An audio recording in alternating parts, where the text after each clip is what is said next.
बिस्मिल्लाहिर्रहमानिर्रहीम। अस्सलामुअलैकुम। दिल्ली का मार्का इस वक्त अरूज पर पहुंच गया है और इंतहाई इंटरेस्टिंग सूरत हाल पैदा हो चुकी है। लेकिन इस वक्त जो प्रोपेगेंडा किसानों के खिलाफ और सिखों के खिलाफ किया जा रहा है, सारे यही कह रहे हैं कि खालिस्तान का झंडा, खालिस्तान का झंडा, खालिस्तान का झंडा दिल्ली के लाल किले पर लगा। ये असल में एक झूठ कहानी है। हकीकत टीवी आपको पहले भी बता चुका है, ऑलरेडी दोबारा आपको तमाम विजुअल्स हर एंगल से दिखाएगा और उसके बाद वो विजुअल्स भी आप देखेंगे कि दिल्ली पुलिस के लोग झंडा उतारने के लिए ऊपर चढ़े और धड़ाम से नीचे गिर गए क्योंकि उनके शूज टिक नहीं पा रहे थे उस डंडे के ऊपर। अब आप सबसे पहले आपको क्लिप सुनवाने जा रहे हैं कंगना रनावत का, जो मोदी की बड़ी चहीती बनी हुई थी कि मोदी ये कर देगा, मोदी वो कर देगा, मोदी है तो मुमकिन है। अब आप ये देखिए कि कंगना रनावत कह रही है कि सब कुछ आज खत्म हो गया, खालिस्तान का झंडा लग गया, सुप्रीम कोर्ट गई, सरकार गई, मोदी गया, ये गया, वो गया। ये ज़रा सबसे पहले आप कंगना रनावत का क्लिप देखिए, उसके बाद आपको वो विजुअल्स दिखाते हैं और आप ज़रूर हंसेंगे। इंतहाई इंटरेस्टिंग है कि दिल्ली सरकार पूरी तरह हिल गई, दिल्ली पुलिस ऊपर चढ़ी झंडा उतारने के लिए, लेकिन खुद ही ज़मीन पर गिर गई। और फिर आपको बताएंगे असल में वो झंडा कौन सा था और इस वक्त होने क्या जा रहा है। पूरे भारत के अंदर हलचल मची है। ये ज़रा सबसे पहले क्लिप देखिएगा कंगना रनावत का कि इसके साथ हुआ क्या है। दोस्तों, हम देख रहे हैं कि कैसे आज गणतंत्र दिवस के दिन लाल किले पे हमला किया गया है। वहाँ पे खालिस्तान का झंडा लहराया गया है।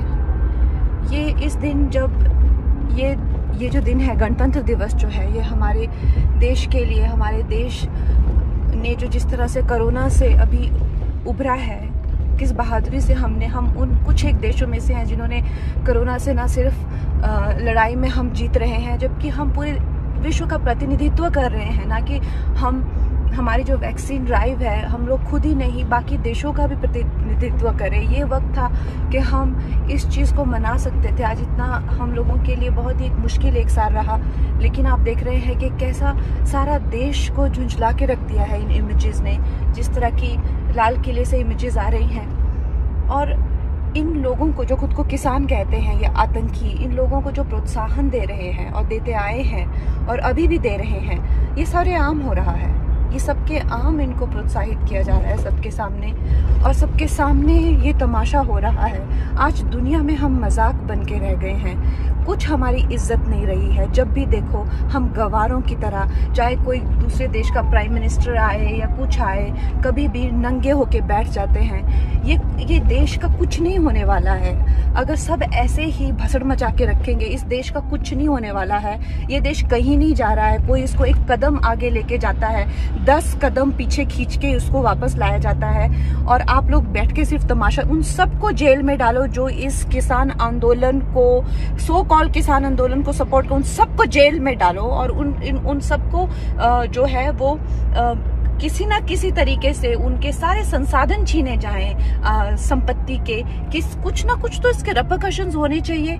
मजाक बन के रह गया है ये देश, इसका सुप्रीम कोर्ट, इसकी गवर्नमेंट, सब मजाक बन के रह गया है। आपने देखा क्लिप, क्या हालत हो चुकी है कंगना रनावत की। यानी ये मोदी की चमची बना करती थी, कभी पाकिस्तान के खिलाफ जहर उगल रही है, कभी सिखों के खिलाफ जहर उगल रही है। अब इसने एक बात की जो पूरे भारत में इसे प्रोपेगेंडा चल रहा है। देखिए, ये जो झंडा था ये खालिस्तानी झंडा नहीं था, इसको कहते हैं निशान साहब।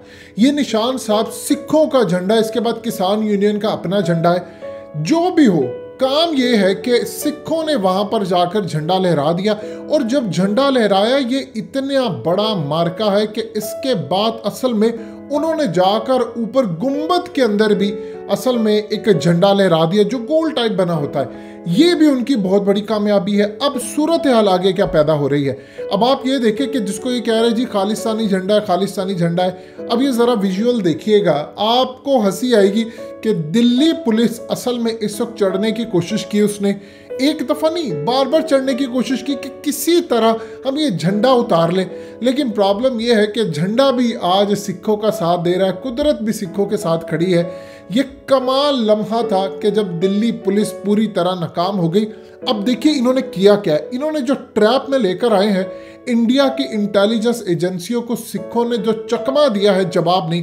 देखिए, एक तो चीज़ ध्यान में रखिएगा, इनको जो इनपुट मिल रही है वो इंडियन फौज के अंदर दे रही है इनपुट, जो मीटिंग के अंदर मोदी सरकार के साथ बैठकर डिसाइड करते हैं सिखों को क्या करना है। सिखों को किसानों के साथ जो भी मामला है, इन्होंने हुकूमत के साथ बैठे कि देखिए हमने ये रूट से जाना है और इस रूट से हम जाएंगे, हमने वहां पर कहीं नहीं जाना। प्लान इनका पहले से था कि किसी तरह हम चढ़ जाएं दिल्ली के लाल किले के ऊपर जाकर झंडा लहरा दें। ये बहुत बड़ी फतह होती है, इतनी बड़ी फतह होती है कि आप सोच भी नहीं सकते। अब इस सूरत हाल के अंदर इन्होंने प्लान किया, मोदी सरकार ने कहा था जो मर्जी हो जाए सिख लाल किले तक ना पहुंचे, क्योंकि इंटेलिजेंस इत्तला थी कि उन्होंने जाकर झंडा लहराना है। अब जो रूट डिसाइड हुआ, असल में एक टोला जो पूरी तरह रैली की शक्ल में था वो चला गया सिखों के साथ उधर, दूसरे ने ट्रैक्टर पकड़कर इनकी जो बसें लगी थी उनको मारना शुरू किया, गिराना शुरू किया। पूरी की पूरी दिल्ली पुलिस का ध्यान उधर था। इन्होंने डे क्यों चूज किया? 26 जनवरी के अंदर सारी इंटेलिजेंस एजेंसियां दिल्ली के अंदर तैनात थी, फौज इनकी तैनात थी और इसके अलावा पुलिस वहां पर तैनात थी। अब आपको समझ आई कि बोरिस जॉनसन क्यों नहीं आए? उसको पता था वहां पर, ये तो अगर वो पकड़ा ना जाता रॉ का एजेंट कुछ दिन पहले, तो आज यहां पर खून खराबा बहुत ज्यादा हो जाता।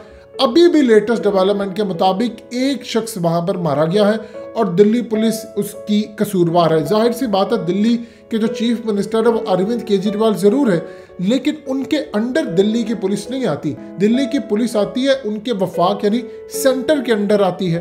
अब जब दिल्ली पुलिस के साथ इनके मामला तय हुए कि हम फलानी जगह से जाएंगे, फलानी जगह से नहीं जाएंगे, उन्होंने चकमा दिया इनको और ये इधर से घुस गए। जब ये घुस गए तो पूरी तरह ये देखिए 2 लाख ट्रैक्टर्स हों और 2 लाख ट्रैक्टर्स के ऊपर आप अगर 2 या 3 लोग भी लगा लें तो आप अंदाजा कर लीजिए तकरीबन कुछ 6 से 8 लाख के करीब इस वक्त लोग हैं। बाकी पैदल भी मार्च कर रहे हैं और ये खाली दिल्ली की जानिब नहीं, पूरा दिल्ली इस वक्त पैक हो चुका है और यहाँ से होते होते वो चले गए लाल किले की जानिब। अब जब वो लाल किले की जानिब में झंडा लहराया तो इन्होंने ऐलान करना शुरू कर दिया, जी खालिस्तान का झंडा खालिस। ये असल में साबित करना चाहते हैं कि सिखों के पीछे ISI है, सिखों के पीछे बैठा हुआ है इमरान खान। जबकि असल सूरत हाल है, क्या इमरान खान या ISI के कहने के ऊपर मोदी ने इनको पूरी तरह एक बिल पेश किया जो बिल इनके खिलाफ गया? ये तो इनका इंटरनल मामला था, हमारा इससे क्या ताल्लुक। लेकिन हम पूरी तरह सपोर्ट करते हैं, हम सिखों के साथ खड़े, हम चाहते हैं कि यहाँ पर खालिस्तान की तहरीक जो है उसको ये ऊपर लेकर आए। लेकिन प्रॉब्लम ये है कि मोदी ने ऐसा बीज बोया है, यहीं पर अगर मुसलमान उठ खड़ा होता है तो आप सोच भी नहीं सकते कि मोदी सरकार टिक नहीं पाएगी। अब चंद दिन के बाद ये पूरी कैंपेन आगे चली। आज पूरे भारतीय मीडिया को सांप सूगा हुआ है, उसको समझ नहीं आ रही उनके साथ हुआ क्या है। आप ये देख ले, कंगना रनौत जो चीखती रहती थी मोदी ऐसा मोदी वैसा, और उसने जो सूरत हाल इस वक्त पैदा किया वो आपने क्लिप देख ही लिया है कि मामला क्या है। देखिए, झंडा जो लहरा दिया है ये आज उन्होंने साबित किया है कि हम जो चाहे कर सकते हैं। दिल्ली पुलिस को उन्होंने चकमा दे दिया। देखिए, दूसरी जगह प्रॉब्लम ये थी कि किसानों को ये मार नहीं सकते थे सिखों को, क्योंकि फौज के अंदर बगावत होने का खदशा है, क्योंकि पुलिस के अंदर बगावत होने का खदशा, और इसीलिए इन्होंने अभी तक मामला को रखा। मुसलमानों की जहां तक बात है तो मुसलमानों को इन्होंने कोई की पोस्ट नहीं दी हुई, इसीलिए उनको खदशा ही नहीं होता मुसलमानों का। मुसलमानों से तो वो बदला लेना चाहते हैं पिछले 1000 साल पुराना।